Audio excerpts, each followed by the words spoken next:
அழுத நதி தானிறங்கி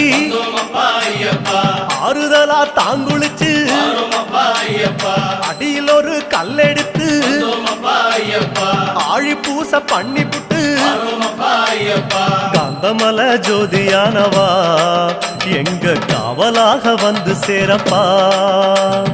கந்தமல ஜோதியானவா எங்க காவலாக வந்து சேரப்பா. சன்னதியில் கட்டுங்கட்டி சபரிமலை காடு தேடி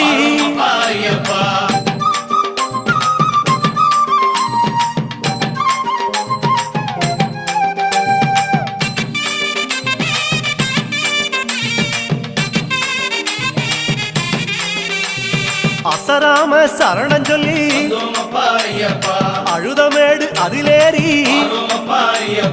கல்லெடுத்து குன்றிலிட்டு